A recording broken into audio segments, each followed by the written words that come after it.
స్తోత్రం. హల్లెలూయా. మరి యొక్క సమయంలో దేవుని వాక్యానికి మనము అందరూ కూడా ప్రాధాన్యత ఇద్దాం. ఎందుకంటే పాటలు పాడుకుంటా పోతే తెల్లవారులైనా పాడుకోవచ్చు కదా, కానీ దేవుని వాక్యం ఎప్పుడు ఆయన వాక్యానికి మనం ప్రాధాన్యత ఇవ్వాలి. దేవుని వాక్యం మనల్ని ఎంతగానో మరి ఆదరించుద్ది గనక, ఆ వాక్యం మనం బలపరిచుద్ది గనక ఈ రాత్రికాల సమయంలో దేవుని వాక్యాన్ని మనందరూ కూడా విందాం. ఈ సమయంలో మన మధ్య మరి రాయనమ్మ ఎస్తరమ్మ గారు వచ్చి దేవుని వాక్యాన్ని మనం చెప్తారు. అందరూ కూడా శ్రద్ధగా విందాం.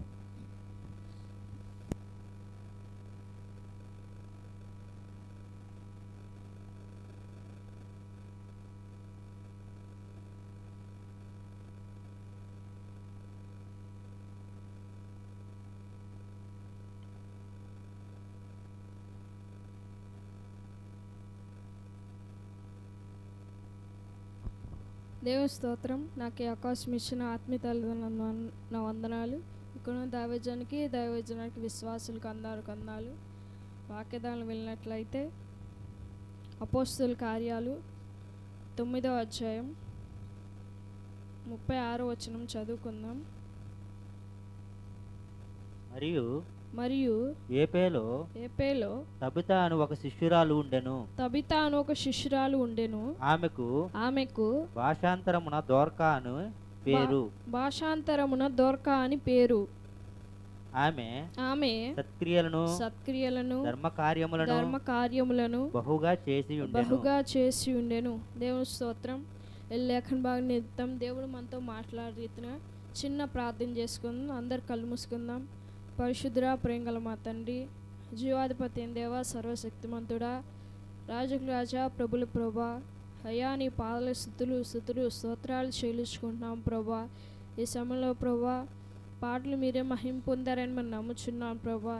ఎదిగోనైనా వాక్యతలో వెలిచుండగా ప్రభా నిలబడే నన్ను మరుగుపరిచి మీరే మాట్లాడి సహాయము దయచేయండి ప్రభా. అలాగేనైనా వెలుగరే చెవులు, గ్రహించుకునే మనసు మాకు అందరికీ దయచేయండి ప్రభా. ఈ మైక్ శబ్దం ద్వారా వింటున్న ప్రతి ఒక్క బిడ్డను కదిలించినైనా మీ సన్నిధానాన్ని నడిపించమని అడుగుచున్నాం ప్రభా. రాలేక వెనుకున్న వారితో మీరే మాట్లాడండి. మరో సమయంలో కలుసుకున్న భాగ్యాన్ని దయచేయమని నాయన ఈ సమయంలో ప్రభా ఈ వాక్యాన్ని ప్రభా నీ పాదల చెంది చేర్చుకోమని నజరేయుడైన యేసుక్రీస్తు నామములో అడిగినాం పరమ తండ్రి. ఆమేన్. దేవుని స్తోత్రం. మరొకసారి మరియు పోయిన వారం ఎవరి గురించి విన్నాం?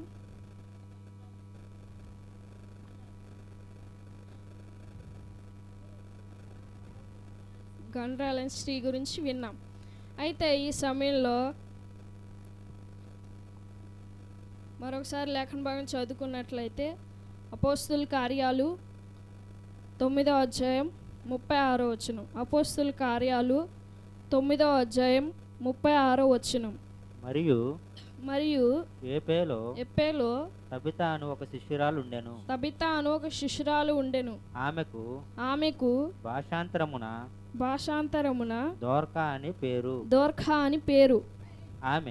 ఆమె సత్క్రియలను ధర్మకార్యములను బహుగా చేసి ఉండెను. దేవుని స్తోత్రం.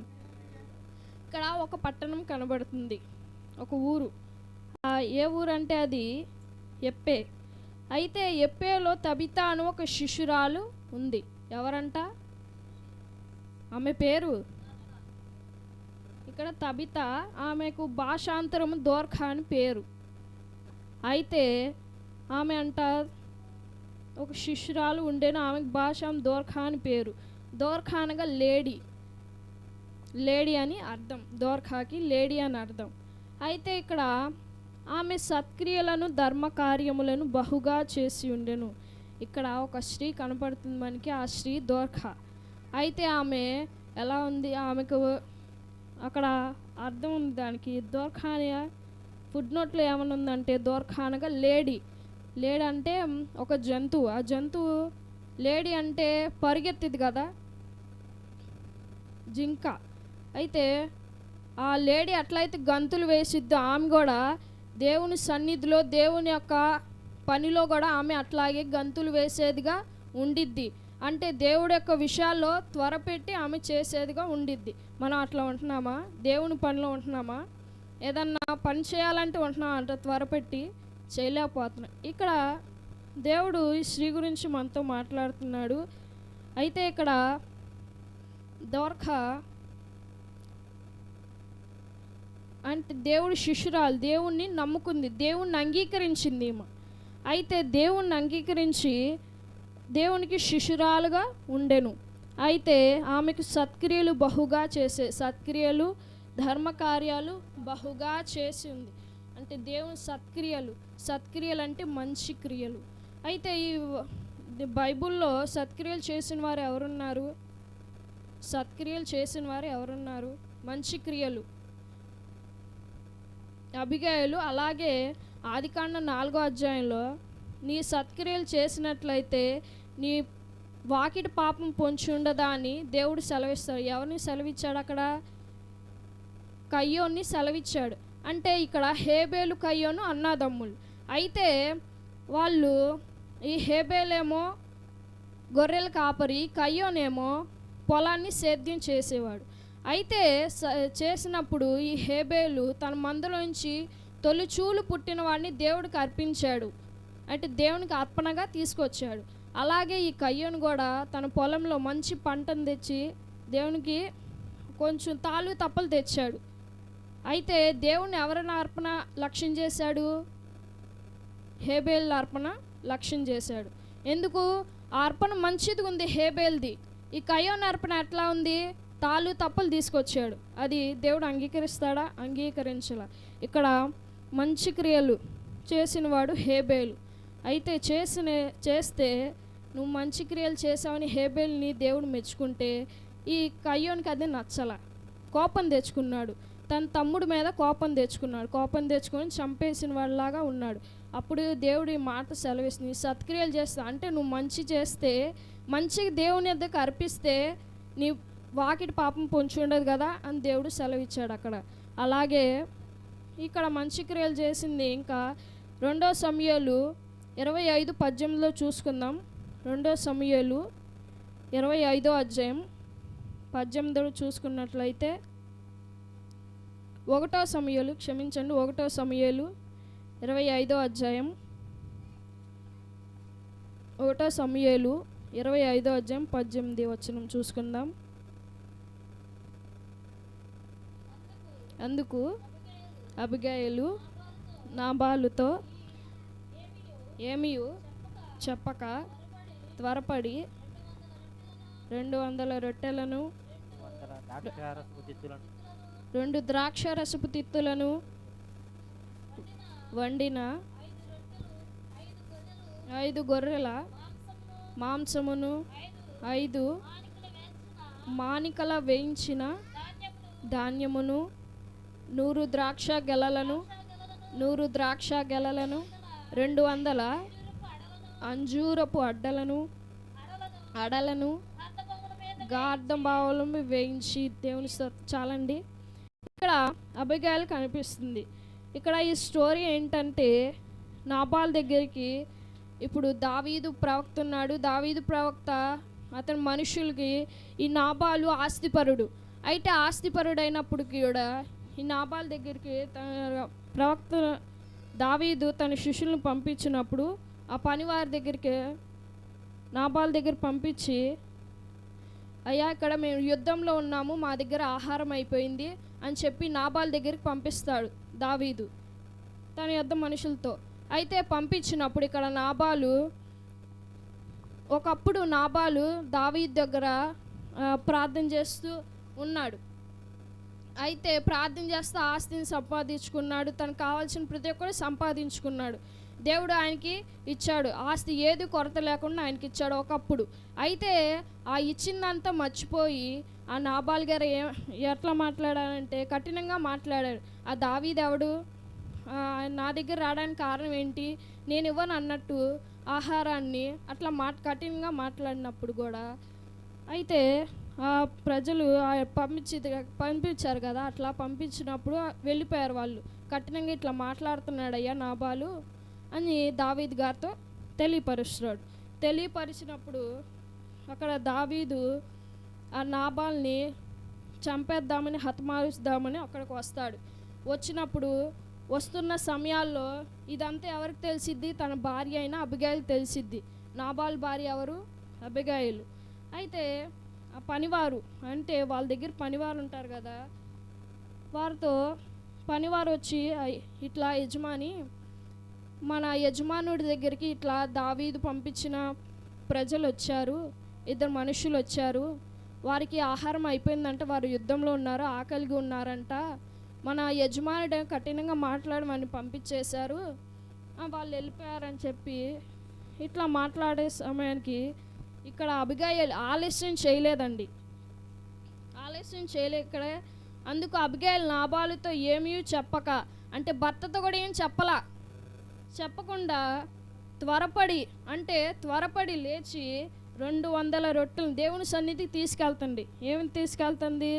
200 రొట్టెలు, 2 ద్రాక్షరసపు తిత్తులు వండిన 5 గొర్రెల మాంసమును, 5 మానికల వేయించిన ధాన్యమును, 100 ద్రాక్ష గెలలను, 200 అంజూరపు అడలను గార్ధభావంలో వేయించి, మీరు నాకంటే ముందుగా పోవుడి, నేను మీ వెనుక నుండి వచ్చేదనని తన పనివానికి ఆజ్ఞ ఇచ్చింది. ఇట్లా దేవుని యొక్క దాసుడి దగ్గరికి మీరు త్వరపడి వెళ్ళండి అని చెప్పి ఇవన్నీ చదివిన ప్రతి ఒక్క 200 రొట్టెలు, 2 ద్రాక్షరస తిత్తులు, ఇంకా చాలా చాలా దేవుని సన్నిధికి తీసుకెళ్ళిపోయింది. అతను భర్త చేసిన పనికి తను దావీదు దగ్గరికి వెళ్ళి క్షమాపణ అడుగుతుంది. అయ్యా, నా భర్త ఇట్లా మొండివాడు, అయ్యా దయతో క్షమించని చెప్పి దావీదుని క్షమాపణ అడిగినప్పుడు దావీదు సరే అని చెప్పి అవన్నీ తీసుకున్నాడు. మనం ఎట్లా ఉంటున్నాం? దేవునికి ఇచ్చే విషయాల్లో ఎట్లా ఉంటున్నాం? మనం దేవుని సన్నిధికి వస్తున్నాం, మేలు పొందుకుంటున్నాం, కానీ మర్చిపోతున్నాం. అట్లా మర్చిపోయే రీతిగా ఉండకూడదని దేవుని యొక్క వాక్యం తెలియపరుస్తుంది. అలాగే ఈ సమయం ఇట్లా అబిగైల్ లాగా మంచి క్రియలు చేసేవారుగా మనం ఉండాలి. దేవుని సన్నిధికి మేలు మర్చిపోకూడదు. దేవుడు చేసిన ప్రతి ఒక్క విషయం కూడా మనం మర్చిపోకూడదు. నువ్వు ఇక్కడికి వచ్చిన స్థితిని జ్ఞాపకం చేసుకోవాలి. మునుపటి స్థితి జ్ఞాపకం చేసుకొని నీకు ఇక్కడికి వచ్చిన తర్వాత ప్రతి ఒక్క మేలు పొందుకుంటారు. కాబట్టి ఆ స్థితిని మనం మర్చిపోకూడదు. దేవుని సన్నిధి తీసుకొచ్చే రీతిగా ఉండాలి. దేవునికి అర్పించే విషయాల్లో మంచి క్రియలు చేసేవారుగా ఉండాలి. అట్లాగే ఇక్కడ తబితా కూడా ఏం చేసింది? దోర్ఖా సత్క్రియలు, అలాగే మంచి క్రియలు చేసింది. మంచి క్రియలు చేసి సత్క్రియలు, ధర్మకార్యాలు బహుగా చేసి, ధర్మకార్యాలు ఇరుగు పొరుగు వారికి ధర్మకార్యాలు కూడా చేసింది. అలాగా మనం కూడా మంచి క్రియలు మనం కూడా చేసే రీతిగా మనం ఉండాలి. మన క్రియలు చూసినప్పుడే ఎదుటివారు మనల్ని చూసి మారుతారు. మనగా సరిగా లేకపోతే వారు ఏమైనా మారుతారా? మారలేరు. కాబట్టి మనం కూడా మన క్రియలు ఎలా ఉంటుంది, మన స్థితి ఎట్లా ఉంది, మన గతి ఎట్లా అనేది పరిశీలన చేసుకొని అనేది వేరే విశ్వాసులు కూడా మనల్ని చూసి మాదిరి కలిగి మనం ఉంటే వాళ్ళు మారే రీతిగా ఉంటారు. ఇట్లాగా ఈ దోర్ఖా కూడా సత్క్రియలు చేసి ధర్మకార్యాలు బహుగా చేసింది. తర్వాత ఇక్కడ ఇంకా సత్క్రియలు చేసిన వారు చాలా ధర్మకార్యాలు చేసేవాళ్ళు. ఇంకా అపోస్తలుల కార్యం 10:4 కొర్నేలు కుటుంబం ధర్మకార్యాలు చేశాడు.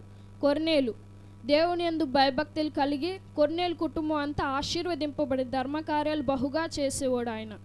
అయితే మనం కూడా అట్లా ధర్మకార్యాలు చేసే రీతిగా ఆయన యందు భయం భక్తి కలిగి కొర్నేలు కుటుంబం ఎలా అయితే రక్షింపబడిందో అలా కూడా మనం కూడా అలా రక్షించబడాలని దేవుని యొక్క వాక్యం తెలియపరుస్తుంది.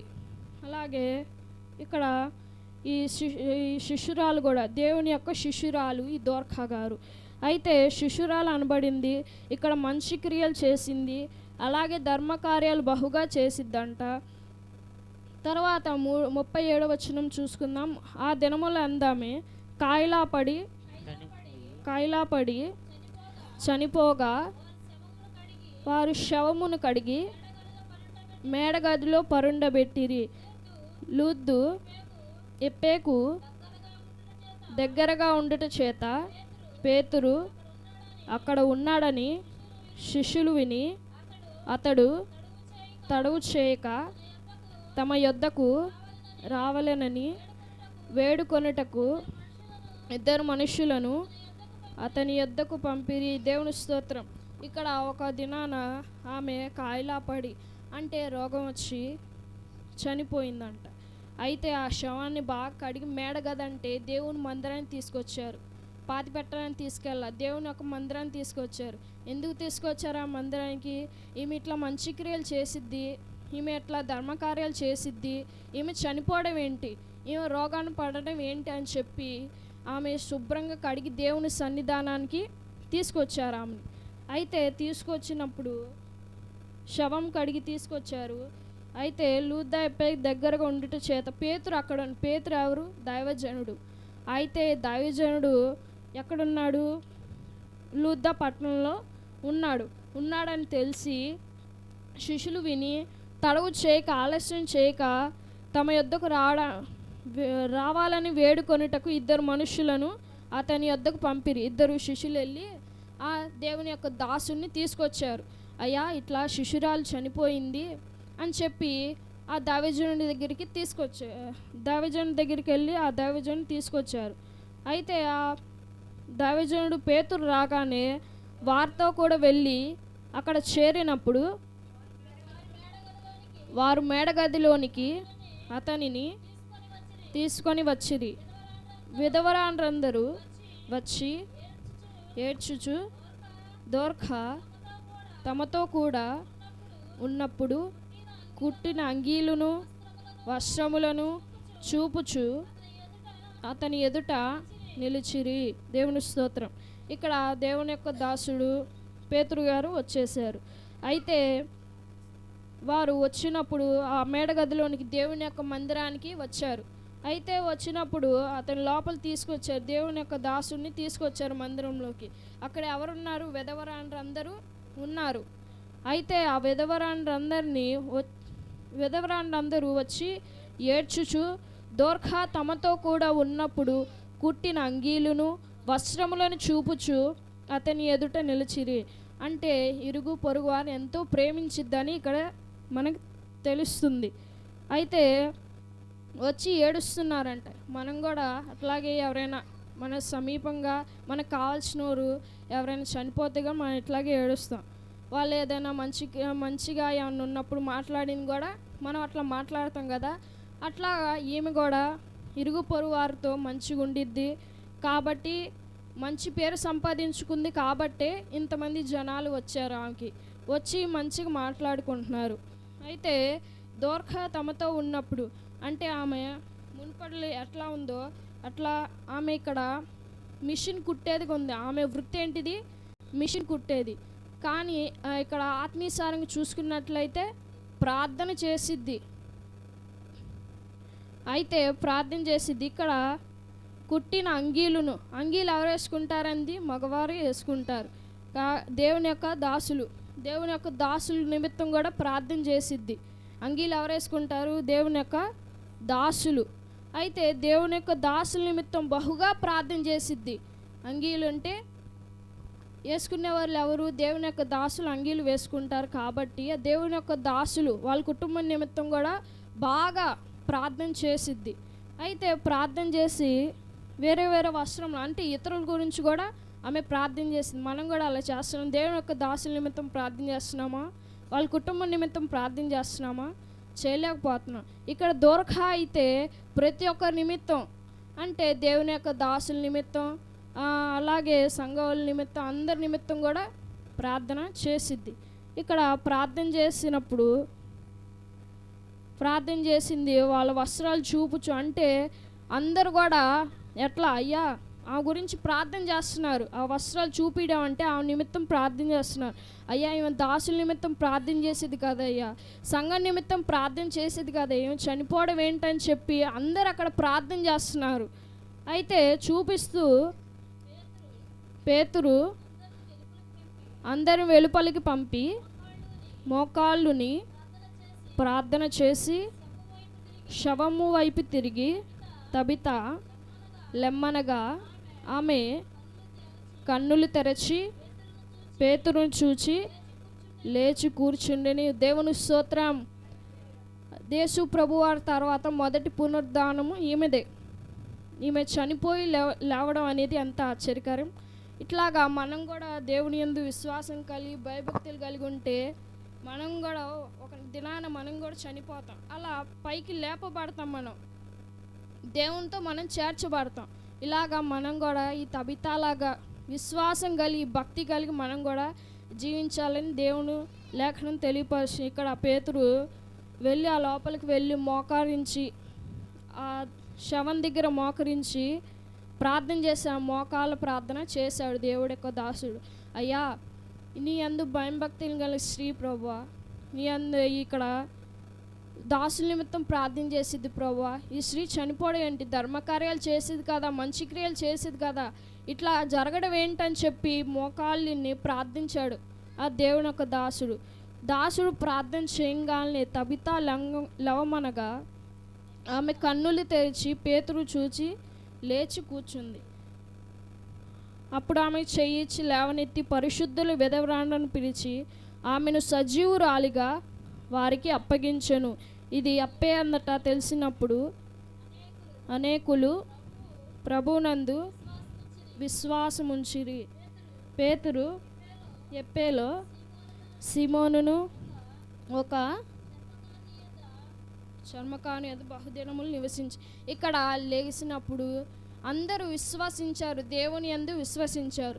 మనం విశ్వాసం ఎట్లా ఉంటుంది? మనం రక్షించబడ్డాం, మన అనేకులు మాదిరిగా ఉంటున్నామా? ఉండలేకపోతున్నాం. మనం చూసి ఎవరైనా మారుతున్నారా? ప్రతి ఒక్క విశ్వాసి జీవితంలో మనల్ని చూసి ఎవరైనా మారుతున్నారా? మనం మారడమే కాదు, ప్రతి ఒక్కరు మార్చే రీతిగా ఉండాలి. ఇక్కడ ఈ స్త్రీ దోర్ఖా అందరు మార్చిందా లేదా? దేవుని యందు విశ్వాసం ఉంచింది అనేకుల్ని. మనం కూడా ఈ స్థితిలో ఎట్లా ఉంటున్నాం, ఈ సమయంలో మన స్థితి అట్లా ఉంటుంది, మన గతి అట్లా ఉంటుంది అన్నది జ్ఞాపకం చేసుకోవాలి. ఇక్కడ ఈ స్త్రీ అట్లా అయితే భక్తి చేసింది, భక్తి గల స్త్రీలాగా ఉంది. ఫస్ట్ దేవుణ్ణి అంగీకరించింది, దేవుని పట్ల ఎన్నో గొప్ప కార్యాలు, అద్భుత కార్యాలు, ఆశ్చర్య కార్యాలు జరిగించాడు. మరణాన్ని జయించింది ఆమె. దేవుని యందు విశ్వాసం ఉంచింది, మరణాన్ని జయించింది. కాబట్టి ఈ సమయంలో కూడా మనం కూడా అట్లాగా దేవుని యందు విశ్వాసం ఉంచితే మంచి క్రియలు చేసి ధర్మ కార్యాలు కూడా చేసే రీతిగా ఉండాలని దేవుడు ఒక లేఖన భాగం తెలియపరుస్తుంది. కాబట్టి ఈ సమయంలో మనం ఎట్లా ఉంటున్నాం అని జ్ఞాపకం చేసుకోవాలి. దేవుడి సన్నిధానం, దేవుని యొక్క దాసుల నిమిత్తం ప్రార్థన చేస్తున్నామా? మనం దేవుని యొద్ద మేలులు పొందుకుంటున్నాం, ఆశీర్వాదాలు పొందుకుంటున్నాం. దేవుని యొద్దకు ఏమైనా అర్పిస్తున్నామా? దేవుని సేవకులు లోట్లు తీర్చింది ఆమె. ఏదన్నా కొరతగా ఉంటే ఆమె అన్నీ తెచ్చిందిగా ఉంది. కాబట్టి మనం ఈ సమయంలో ఎలా ఉంటున్నాం? మనం ఆశీర్వాదం పొందుకుంటున్నాం కాబట్టి దేవుని సన్నిధికి నడిపించింది ఆమె. కాబట్టి చిన్న ప్రార్థన చేసుకుందాం, వాక్య నిమిత్తం చిన్న ప్రార్థన చేసుకుందాం. ఈ జీవితాన్ని గురించి దోర్ఖా ఈ జీవితం ఎట్లా ఉంది? దేవుణ్ణి అంగీకరించింది, దేవుని మేలును చూసింది, మరణాన్ని జయించింది, విశ్వాసులు మాదిరిగా నడుచుకుంది. చిన్న ప్రార్థన చేసుకుందాం. మనం ఈ సమయంలో ఎట్లా ఉంటున్నాం? దేవుని అంగీకరిస్తున్నామా? దేవుని వద్దకు వస్తున్నామే కానీ వేరే వాళ్ళని ఎవరైనా నడిపించే రీతిగా మనం ఉంటున్నామా? విశ్వాసులు మాదిరి కలిగి మనం నడుచుకుంటున్నామా? మంచి క్రియలు చేసేవారుగా ఉంటున్నామా? మంచి అర్పణ తెచ్చే రీతిగా ఉంటున్నామా అన్నది జ్ఞాపకం చేసుకొని చిన్న ప్రార్థన చేసుకుందాం. పరిశుద్ధ ప్రేంగల మా తండ్రి, జీవాధిపతి దేవ, సర్వశక్తిమంతుడా, రాజు రాజా, ప్రభులు ప్రభా, నీ పాదాల స్థుతులు స్తోత్రాలు చెల్లించుకుంటున్నాం ప్రభా. ఈ సమయంలో ప్రభా అయ్యా తబిత జీవితాన్ని ప్రభు మా అందరికీ వినిపించిన దేవా, నీకే స్థుతులు స్తోత్రం ప్రభా. అయ్యా తన్ని యొక్క శిష్యురాలు ప్రభా, అయ్యా తన్ని యొద్ద సత్క్రియలు చేసింది ప్రభు, మంచి క్రియలు చేసింది ప్రభా. ఈ సమయంలో ప్రభు మాకు కూడా మంచి క్రియలు మాకు నేర్పించండి ప్రభా. ఇప్పుడు సమయాన్ని నుంచైనా మంచి క్రియలు చేసేవారుగా మమ్మల్ని ఉంచండి ప్రభా. అయ్యా ధర్మ కార్యాలు చేసింది ఇరుగు పొరుగు వారికి అయ్యా నీ యందునైనా విశ్వాసం చూపింది ప్రభా. అయ్యా నీ మాటలు చెప్పింది ప్రభా, నీ యొద్ద నడిపించింది ప్రభా. మేము అట్లా చెప్పలేకపోతున్నాం ప్రభా, నీ సన్నిధానానికి అనేకులు నడిపించలేకపోతున్నాం ప్రభా. దయతో మమ్మల్ని క్షమించి ఈ సమయాన్ని నుంచి అనేకులు నడిపించే రీతిగా మమ్మల్ని నిలబెట్టి సహాయము దయచేయమని ప్రభా. నీ అందు భయం భక్తి కలిగి జీవించింది ప్రభా. అలాగే మేము కూడా భక్తి కలిగి భయం కలిగి జీవించే మా హృదయాలు మాకు అందరికీ దయచేయమని, ఈ ప్రార్థన పాసం చేర్చుకోమని నజరేయుడైన యేసుక్రీస్తు నామములో అడిగిన పరమ తండ్రి, ఆమేన్. అందరికి వందనాలు.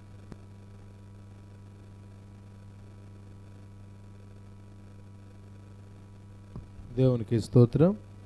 అందరు రెండు చేతుల దగ్గర ఒకసారి దేవుని నామమును మహింపరుదాం. హల్లెలూయా. గట్టిగా చూద్దాం. దేవునికి స్తోత్రం. మంచిది ప్రియులారా, మన ప్రభువును రక్షకుడైన యేసుక్రీస్తు వారి నామములో మీ అందరికి కూడా నా హృదయపూర్వకమైన వందనాలు. మంచిది. మరి చక్కగా మరి దేవుని దాసుల ద్వారా దేని గురించి విన్నారమ్మా? చెప్పండి, విన్న వాళ్ళు చెప్పండి. అందరూ విన్నారా? ఎవరి గురించి విన్నారు? చెప్పండి, ఎవరి గురించి విన్నారు? ఒక్క గురించే విన్నారా? మరి చెప్పండి. ఒక్కొక్కళ్ళు చెప్పినా కానీ సరిపోయేది కదండి. చెప్పండి. దోర్కా, రెండవది కయ్యూను గురించి, మూడవది అబిగాయేలు, నాలుగవది కొర్నేలు. వీళ్ళందరూ ఏ క్రియలు చేసిన వారు? సత్క్రియలు చేసిన వారు. సత్క్రియలు ఎవరు చేశారంటే మరి దైవదేవుని వాళ్ళ ద్వారా మరి 4 విషయాలు మీరు విన్నారు. మంచిది. నేను ఒక మాట చూపించి వాక్యాన్ని ముగిస్తాను. చూడండి, యోహాను సువార్త 17వ అధ్యాయము 17వ వచనాన్ని మీరు చదవండి. యోహాను సువార్త 17వ అధ్యాయము 17వ వచనం, పేజీ నంబర్ 98. సత్యమందు వారిని ప్రతిష్ఠ చేయుము, నీ వాక్యమే సత్యము. దేవునికి స్తోత్రం. చూడండి ప్రియమైన దేవుని బిడ్డలారా, చదవబడిన వాక్య భాగాన్ని మీరు శ్రద్ధగా పరిశీలన చేస్తే యోహాను రాసిన పుస్తకంలో 17వ అధ్యాయము 17వ వచనములో దేవుడు ఇక్కడ మాట్లాడుతున్న మాటలు మనం గమనించాలి. అందరూ శ్రద్ధగా వినాలి, అల్లరి చేయకూడదు. ఇక్కడ ఏమన్నాడంటే 17వ వచనంలో, సత్యమందు వారిని ప్రతిష్ఠ చేయుము, నీ వాక్యమే సత్యము. దేవునికి స్తోత్రం. ఇందాక మరి దైవజనురాలు చెప్పినట్లు వారు ఏం చేశారు? సత్క్రియలను చేశారు. సత్క్రియలు చేయడం అంటే ఏంటి అని చెప్పడానికి ఈ మాట మీకు చూపిస్తున్నా. ఏ మాట ఉందో అందరూ చదవబడి చెప్పండి. అన్నమాట, సత్యమందు వారిని ప్రతిష్ఠ చేయుము, నీ వాక్యమే సత్యము, నీ వాక్యమే సత్యము. దేవునికి స్తోత్రం. గమనించారా ప్రియులారా? ఇక్కడ ఏమంటున్నాడు? సత్యమందు వారిని ప్రతిష్ఠ చేయి, సత్యము వలన వారిని ప్రతిష్ఠించుము అని అక్కడ దేవుని గ్రంథంలో దేవుని మాటను మనం చూస్తున్నాం. చాలా మంచిది ప్రియులారా. ఇక్కడ మీరు ఆలోచించాల్సిన విషయం ఏంటయ్యా అంటే, ఏది సత్యము అన్నది మనం గమనిస్తే అక్కడే రాయబడి ఉన్నది, నీ వాక్యమే సత్యము. యేసు చెప్పెను, నేనే మార్గమును, నేనే సత్యమును, నేనే జీవమును అని ప్రభువు మరి తన నోట ద్వారా పలికిన మాట. నేనే దేవుడను, నేను తప్ప వేరొక దేవుడు నీకు లేడు. ఎందుకంటే సత్యము ఒకటే, అసత్యాలు అనేకమైనవి ఉన్నవి. దాని వివరణ ఇంకా లోతుకి వెళితే దేవుడు ఒక్కడే, దేవతలు అనబడిన వారు అనేకులు ఉన్నారన్న విషయాన్ని మీరు బాగా పరిశీలన చేయాలి. ఈ రాత్రి వేళ ప్రభునందు ప్రియమైన దేవుని బిడ్డలారా, మనమందరము కూడా సత్యమందు ఏం చేయబడాలట? ప్రతిష్ఠించబడాలి. దేవుని కొరకు ఏం చేయబడాలి? మనము ప్రతిష్ఠించబడే వారికి ఉండాలి. ఇందాక మరి చెప్పబడిన 4 కూడా దేవుని కొరకు, సత్యము కొరకు ఏం చేశారు? వారు ప్రతిష్ఠించబడ్డవారు కనుక వారు చరిత్రలోకి ఎక్కారు. వారి గురించి మనం మాట్లాడుకుంటున్నాం. అదే వారు అసత్యములు ఉంటే వారి గురించి చరిత్రకి ఎక్కేదా? ఈరోజు మనం వారి గురించి ధ్యానించే వాళ్ళమా? కాదు కదా. కనుక సోదరి మనులారా, ఈ రాత్రి వేళ ప్రార్థనకు వస్తున్న నీవు, ఆ స్థలంలో కూర్చొని వాక్యం ఉంటున్న నీవు, నేను, మనం అందరము కూడా గ్రహించాల్సింది, తెలుసుకోవాల్సింది ఏంటయ్యా అంటే, సత్యాన్ని ఎరుగుతున్న నీవు, సత్యమందు నీవు ప్రతిష్ఠించబడిన వాడికి ఉన్నావా? గమనించాలి. సత్యమందు ఏం చేసేవారికి ఉండాలి? ప్రతిష్ఠించబడే వారికి మనము ఉండాలి. కనుక ప్రియమైన దేవుని బిడ్డలారా, ఈ యొక్క రాత్రి వేళ మీరు బాగా పరిశీలన చేయాలి. సత్యమందు ప్రతిష్ఠించబడాలి. మనం సత్యమందు ఏం చేయబడాలి? ప్రతిష్ఠించబడే వారిగా, ప్రతిష్ఠించబడే దానిగా మనం అందరం ఉండాలని దేవుని వాక్యం స్పష్టంగా మనతో మాట్లాడుతుంది. దేవునికి స్తోత్రం. కనుక ప్రియమైన దేవుని బిడ్డలారా, మరి సత్యము ప్రతిష్ఠించబడాలి అంటే ఎక్కడికి రావాలి? దేవుని వద్దకు రావాలి. దేవుని వద్దకు వస్తే ఆ వాక్యం మనల్ని ఏం చేసిద్ది? స్వతంత్రులుగా చేసిద్ది. ప్రతిష్టార్పణలు చేసేది కూడా దేవుని వాక్యమే. కాబట్టి మీరు గమనించండి, ఆయన వాక్యం మనల్ని ఏం చేసేది? ఆయన వాక్యం ఎలాంటిది చెప్పండి. ఆయన వాక్యం ఎలాంటిది అన్నాడు? సత్యం. అంటే ఇప్పుడు దీనిలో ఉన్న వాక్యాలన్నీ కూడా అనుసరిస్తే దేన్ని అనుసరించినట్లు? ఆయన ఆజ్ఞలను గైకొంటే దేన్ని అనుసరించినట్లు? ఆయన నియమాలను విధులను మనం పాటిస్తే దేన్ని అనుసరించినట్లు? చెప్పాలి, సత్యమును అనుసరించినట్లు. అందుకే భక్తుడు వాక్యం నేరుతే పోల్చాడు తెలుసా? పాల వంటిది జుంటె తేనె వంటిది, నా జీవహు మహా మధురమైనది. పాల వంటిది జుంటె తేనె వంటిది, నా జీవహు మహా మధురమైనది. మేలిమి బంగారు కన్న మిన్న అయినది, మేలిమి బంగారు కన్న మిన్న అయినది. రత్నరాసుల కన్న కోరదగినది, రత్నరాసుల కన్న. నీ వాక్యమే నన్ను బ్రతికించెను, బాధలలోనే మదినిచ్చెను. నీ వాక్యమే నన్ను బ్రతికించెను, బాధలలోనే మదినిచ్చెను. జిగటగల ఊబి నుండి లేవనెత్తెను, సమతల మగు భూమిపై నన్ను నిలిపెను. జిగటగల ఊబి నుండి లేవనెత్తెను, సమతల మగు భూమిపై నన్ను నిలిపెను. నా పాదములకు దీపమాయెను, నా పాదములకు దీపమాయెను. సత్యమైన మార్గములో నడుపుచుండెను, సత్యమైన మార్గములో నడుపుచుండెను. దేవునికి స్తోత్రం. గట్టిగా చూద్దాం హల్లెలూయా. విన్నారా? ఆయన వాక్యం ఎలాంటిది? పాల వంటిది, సత్యం వంటిది. ఇందాక ఆ పాటలున్న అర్థం అంతా కూడా ఒక వ్యక్తి మరి లేఖనాలను బట్టి చదివి మరి తేటగా మనం పాడుకునే రీతిగా చక్కగా మరి పాట రూపంలో మనం అందించారు. దేవునికి స్తోత్రం. ఇవన్నీ కూడా దేని బట్టి కలిగినంటే వాక్యాన్ని బట్టి. ఒక వ్యక్తి సమతలమగు భూమి నిలబడ్డాడంటే ఆ వాక్యమును బట్టి. వాక్యం అంటే ఎవరు అనుకున్నాం? ఆది యందు వాక్యం ఉండెను, వాక్యము దేవుని వద్ద ఉండెను, ఆ వాక్యమే దేవుడై ఉండెను. ఆయన ఉన్నాడు గనుక సమతలమగు భూమి పైన మనమున్నాం. అవునా కదా? చెప్పండి. ఆయన కృపలేనిదే ఇది సృష్టి ఉండేది కాదు, నీవు నేను ఉండేవాళ్ళమే కామని గ్రహించాలి. అందుకే నేను చెబుతున్నా, వాక్యంలో ఉన్న మాట ప్రియులారా అర్థం చేసుకోండి. మనం ఏం చేయబడాలంటే సత్యమందు వారిని ప్రతిష్ట చేయాలి. ఒక సేవకుడిగా, ఒక సేవకురాలుగా సంఘాన్ని ఎలా చేయాలన్న ఒక సందర్భాన్ని ప్రభువు అక్కడ చెప్పాడు వారికి. సత్యమందు వారిని ఏం చేయాలి? ప్రతిష్ఠ చేయాలి.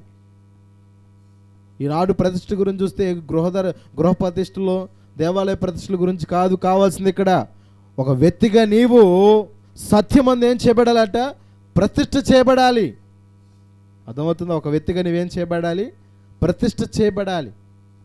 గృహాలు కట్టుకుంటారు, గృహంలోకి వెళ్ళాలంటే దాన్ని ఏం చేస్తే వెళ్తారు? గృహ ప్రతిష్ఠ చేసుకునేనే వెళతారు. అవునా కదా? అలాగ ఒక వ్యక్తిగా నీవు నేను ఒక దేవుని వద్దకు వస్తున్న మనమందరం కూడా సత్యమందు ప్రతిష్ఠలం అయితే ప్రియులారా అప్పుడు ఆయన మనలో ఉంటాడు. అందుకే ఆ మాట అన్నాడు కదా, ఏమని?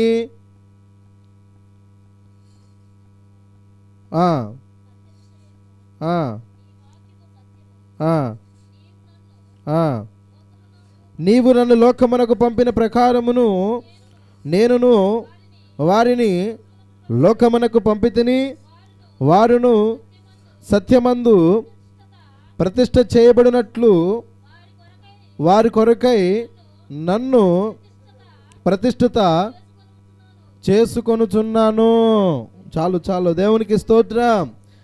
అక్కడ ప్రజలు అడిగిన మాటలను బట్టి తన శిష్యులతో చెబుతున్న మాటలు ఇక్కడ శ్రద్ధగా వినాలి ప్రియులారా. వారును సత్యమందు ప్రతిష్ఠ చేయబడినట్లు వారి కొరకు నన్ను ప్రతిష్ఠించుకున్నాను. దేవునికి స్తోత్రం. ఈ మాటను మీరు ఒక్కసారి గమనించాలి. అర్థం చేసుకున్నారా ప్రియులారా? పౌలు గారు కూడా ప్రతిష్ఠించుకున్నాడు. అర్థమవుతుందా? పౌలు గారు కూడా ప్రతిష్ఠించుకున్నాడు. ఎక్కడ? అందరితో సమానుభానులుగా అతను మాత్రం పోల్చుకోవాలా. అర్థమవుతుందా ప్రియమైన దేవుని బిడ్డలారా? కొన్ని నియమాలు లేఖనాలు బట్టి మనం చదివితే ధనాన్ని పెంటతో పోల్చుకున్నాడు అతడు. వారు చేసుకున్న తీర్మానాలు బట్టి ప్రతిష్టగా మార్చబడతాయి. దీన్ని బట్టి మీరు అర్థం చేసుకోవాలి. కనుక ఈ రాత్రి వేళ ప్రియమైన ఆ దేవుని బిడ్డలారా, సత్యమందు నీవు ప్రతిష్ఠించబడ్డావా అన్నది కావాలి. లేదండి మేము మారు మనసు పొందామండి, ఇదిగో 20 సంవత్సరాలు అవుతుందండి, 5 సంవత్సరాలు అవుతుందండి, నూతనంగా జన్మించానండి, నేను ప్రతిష్ఠించబడ్డాను అండి అని అంటే మరి వాక్యం ఉంటుందా? మనలో వాక్యం ఉంటుందా? విన్న వాక్యం ఉంటుందా? ఎక్కడ దాకా ఎందుకు? ఇప్పుడు దాకా విన్నారు కదా అన్ని వాక్యాలు. మీ ఇంటికి వచ్చి నేను అడుగుతా, అమ్మ అక్కడ ఏం వాక్యం ఉన్నారంటే ఏం చెబుతావు చెప్పు? మా ఇంటి పక్కనావా ఇందాకేనయ్యా రాగాలని ఆ పాస్ వచ్చి మా ఇంట్లో పడింది, అసలుకి ఎంత గొడవ చేసిందంటే అవి చెబుతావే కానీ వాక్యం ఉన్నావు చెప్పిందామంటే చెబుతావా? అవి చెప్పవు. వాళ్ళింట్లో వీళ్ళింట్లో ఊసులు చెబుతావేమో కానీ అటు జరిగిన ఇటు జరిగిన నా బాధ, కానీ వాక్యం అలా ఉందయ్యా, అది నేను ఎందుకు చేయలేకపోతున్నానయ్యా, నేను ఎందుకు నడవలేకపోతున్నా, ఇలా అడిగావా? ఈ అడగం. ఏం అడుగుతాం చెప్పండి? చెప్పండి. ఈ అడగం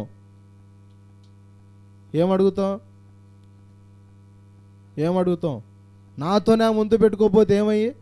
ఆమె దారి ఆమె బాగొచ్చుగా, మన దారి మనం బాగొచ్చు కదా. అవునా కదండి? వస్తాయి, రాకుండా ఉండవు. కానీ నేను ముఖ్యంగా చెప్తున్నాను, ఎవరైతే సత్యమందు ప్రతిష్ఠించబడాలనుకున్న వాళ్ళు ఒకరితో వంతులు పెట్టుకోరు. ఇది గమనించండి. నేనైనా నువ్వైనా మనమైనా కూడా వాక్యము మన స్వతంత్రులుగా చేసేది వాక్యం. మనుషులు స్వతంత్రులుగా ఎవరు చేయరు. చేస్తారమ్మా? ఏ మనుషులు కూడా స్వతంత్రులుగా చేయరు. నువ్వు నడిచే మార్గము, ఆ సత్యమైన జీవ మార్గములు మనం నడిస్తే మనం అందరం ఏం చేయబడతాము? సత్యమందు ప్రతిష్ఠించబడే వారిగా ఉంటాం. కాబట్టి సత్క్రియలు చేసిన ఆ నలుగురు వల్లే, ఏమంటే ఇప్పుడు వాక్యం చెప్పింది కూడా అదే కదా, యేసుప్రభు చెప్తుంది కూడా అదే కదా, సత్యమందు నేను వారిని ఏం చేశాను? ప్రతిష్ఠించుతున్నాను అని అక్కడ శిష్యులు చెప్పిన సందర్భాన్ని మనం విన్నాం. కనుక సత్యం అంటే వాక్యం అని విన్నాం. ఆ సత్యమైనది ఏంటి? వాక్యమే. ఆ వాక్యమందు మీరు స్థిరంగా ఉండండి, వాక్యం హృదయంలో భద్రపరచుకోండి. విన్న మాటలు వెళ్ళేటప్పుడే విడిచిపెట్టిపోండి. దేవునికి స్తోత్రం. ఆ పని చేస్తారా అమ్మా? విన్నది విడిచిపెట్టి వెళ్ళిపోతారా? విడిచిపెట్టే కాడికి ఏడుకొచ్చేదేముంది? అక్కడే నిండే ఉండొచ్చు కదా. ఇది ఏదో మంచి అవకాశం ఇచ్చాడు అయ్యగారు, ఈసారి మంచాల మీద కూర్చొని అరుగుల మీద కూర్చొని నిండేవాళ్ళు. అట్టకొస్తే అదొక న్యాయం. దాన్ని తగ్గట్టుగానే దేవుడు చేస్తాడు. సన్నిధి ఉంది ఎందుకు? రావటానికి. ఆయన సన్నిధికి వచ్చిన విధానం వేరు, ఆయన స్థలంలో కూర్చొని వాక్యం విన్న సందర్భాలు వేరు. ఏదో తీరిక లేక ఒకసారి జరిగితే తప్పులేదు, కానీ అదే ఆయువుగా అదే సాగుగా తీసుకుంటే మన అభివృద్ధిలోకి మాత్రం రాం. కాబట్టి దేవుని మందిరం ఉన్నాక ఇలా కూడుకుందాం, ఇలా ప్రార్థనలు చేద్దాం అని ఒక ఆలోచన మీకుంటే దేవుడు సత్యమందు ఏం చేస్తారు? మిమ్మలను ప్రతిష్ఠులుగా చేయునుగాక. అలాగే మరి దాసుల ద్వారా విన్న 4 అంశాల ద్వారా దేవుడు వారి జీవితంలో, ఆ భక్తుల జీవితంలో, ఆ దొరకా జీవితంలో కావచ్చు, మరి కయ్యూను సత్క్రియలు చేయలేకపోతే తల వంచుకున్నాడని విన్నాం. ఏమండి? మరి ధర్మకార్యాలు చూస్తే కొర్నేలు ధర్మకార్యాలు చేస్తే కుటుంబానికి రక్షణ తెచ్చుకున్నాడని విన్నాం. అర్థమవుతుందా? 4 అబిగయీలు తన భర్తను కాపాడుకుంది, ఏ క్రియలు బట్టి సత్క్రియలు చేసింది, సేవకుడికి ఆతిథ్యం ఇచ్చింది, సేవకుడికి పరిచర్య చేసింది. ఆ మీదకి రావాల్సిన, తన భర్త మీద రావాల్సిన కీడంతా కూడా తప్పించుకోవడానికి ఈ అబిగయీలు ఎంతో త్యాగము చేసిందని కూడా మనము చక్కగా విన్నాం. కాబట్టి 4 విషయాలు మరి అమ్మగారు చెప్పారు. 5వ విషయం ఏంటి? సత్యమందు మన ప్రతిష్టలు చేయబడేవారు అలాంటి పనులు చేస్తారని మాట చెబుతున్నాను. కనుక మరి ఈ మాటలు బట్టి మీకు అర్థమైంది ఏంటి చెప్పండి? సత్యమందు ప్రతిష్టలు చేయబడదామా వద్దా? చేయబడదాం. వాళ్ళు బిగ్గరగా స్తోత్రం చెప్పండి. ఇంకా కొంచెం బిగ్గరగా చెప్దాం, ఇంకా కొంచెం గట్టిగా దేవునికి స్తోత్రం. మంచిది ప్రియులారా, మీరు అన్నట్లుగా మీ హుషారు తగ్గట్లుగా మీరు గట్టిగా బిగ్గరగా చెప్పిన విధానం బట్టి అయినా దేవుడు మేము సత్యము స్వతంత్రులుగా చేయనుగాక. ప్రార్థన చేసుకుందాం, చిన్న ప్రార్థన చేసుకుందాం. అందరూ కూడా తల వంచండి, కళ్ళు మూసుకోండి. ప్రార్థన. మహాపరిశుద్ధుడా, సర్వశక్తిమంతుడా, సర్వాధికారియగు తండ్రి, నీ కొందనాలు, స్తుతులు స్తోత్రాలు చెల్లిస్తున్నాము తండ్రి. ఇదిగో ఇంతవరకు నా తండ్రి, ఇదిగో ప్రభు నీ దాసు నిలబెట్టుకున్నావు ప్రభా. మాకు మా అందరికీ కావాల్సిన వాక్యాన్ని అందించావు ప్రభా. సత్క్రియలు ఎవరు చేశారనే అంశంతో మీరు మాతో మాట్లాడారు ప్రభా. నిజమే నా తండ్రి, దొరకవలి మేము సత్క్రియలు చేయలేకపోతున్నాము నాయన. ఇదిగో కయ్యూను వలె నా తండ్రి, ఇదిగో ప్రభా, ఇదిగో సత్క్రియలు చేయక మొహాన్ని చిన్నబుచ్చుకున్న వారమై ఉన్నాం ప్రభా. కాబట్టి హేబేలు వలె సత్క్రియలు చేసేవారుగా మమ్మల్ని నిలబెట్టండి నాయన. కొన్నేళ్ళ వలె ధర్మకార్యాలు చేసేవారుగా మమ్మల్ని నిలబెట్టండి. సంఘముకు చేరి కూడా సంఘ బిడ్డలను కావచ్చు, లైవ్లో వీక్షించిన ప్రతి బిడ్డలు కావచ్చు, ఆ స్థలాలకు వచ్చి మాటలు ఆలకిస్తున్న వారికైనా కావచ్చు నా తండ్రి, సత్యమందు ప్రతిష్ఠలు చేయము. ఆ వాక్యమే, ఆ సత్యమే అని వాక్యం మాట్లాడుతున్నావు ప్రభా. కాబట్టి నీ వాక్యమే సత్యం అన్నావు కనుక ఆ సత్యమైన మార్గంలో ప్రతి బిడ్డలు మీరు నడిపించి ప్రతిష్ఠలు చేయమని విన్న మాటలు వ్యర్థంగా పోకుండా ఈ సమయంలో ఈ ప్రార్థనలో పాల్గొంచుకున్న వారు చేసిన చిన్న ప్రార్థన వారి జీవితాలు మార్చులాగా మీకు కృప చూపమని నజరేయుడైన యేసుక్రీస్తు నామం పేరిట ప్రార్థించి అడిగి వేడుకొంచున్నాము తండ్రి. ఆమేన్. అందరికి వందనాలు. వదనాలమ్మ. దేవునికి స్తోత్రం. హల్లెలూయా, హల్లెలూయా, హల్లెలూయా, హల్లెలూయా, హల్లెలూయా. ఏమన్నారా ఇప్పుడు చెప్పాలమ్మ మీరు? మనం ఏం విన్నాం? ఎవరి కోసం విన్నాం? సత్క్రియల గురించి విన్నాం. ఎవరు చేశారు?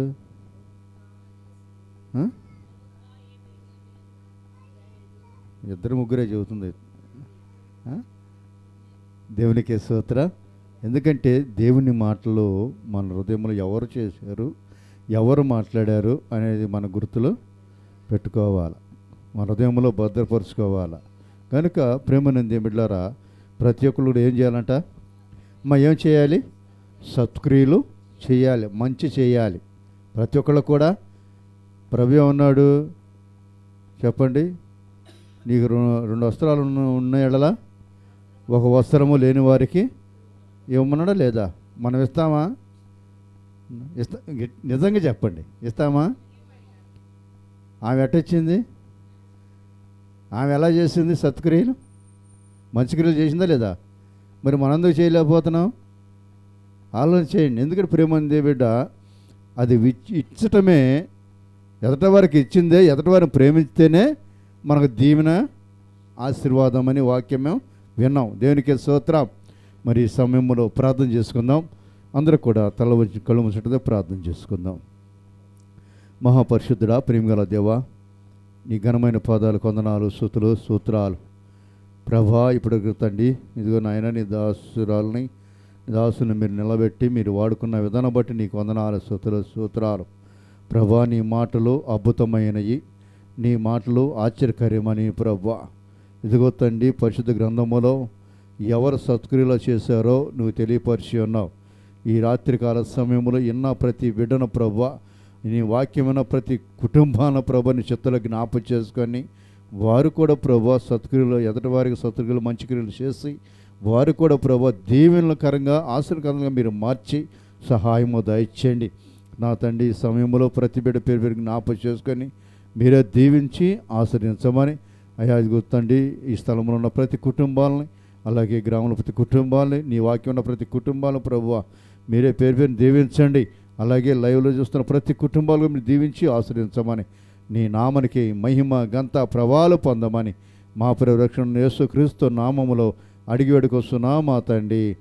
ఆమేన్. పరలోకమందున్న మా తండ్రి, నీ నామం పరిశుద్ధం గాక, నీ రాజ్యం మాకు వచ్చును గాక, నీ చిత్తము పరలోకమందు నేనన్నట్టు భూమి మీద నుండును గాక. మా అందరిని మాకు దయచేయము, మరపరంగా క్షమించిన ప్రకారం మా అపరాధాలు క్షమించము, మమ్మల్ని శోధకు తప్పించము. రాజ్యము, శక్తి, మహిమ నిరంతరం నీవైనా మా తండ్రి. ఆమేన్. మన తండ్రి దేవుని ప్రేమ, మన ప్రభువైన యేసుక్రీస్తు వారి కృప, పరిశుద్ధాత్మ సహవాసము ఇప్పుడు ఎల్లప్పుడు సర్వ పరిశుద్ధులకు, ఇక్కడ చేరుకున్న కుటుంబాలకు, నీ సన్నిధికి, సంఘానికి, సహవాసానికి సదాకాలము తోడనుగాక. ఆమేన్. యేసు రక్తమే జయం, శిలువ రక్తమే జయం. యేసే నామమునకే సంపూర్ణ కలుగాక. ఆమేన్, ఆమేన్, ఆమేన్. అందరికీ వందనాలమ్మా, అందరికీ వందనాలు.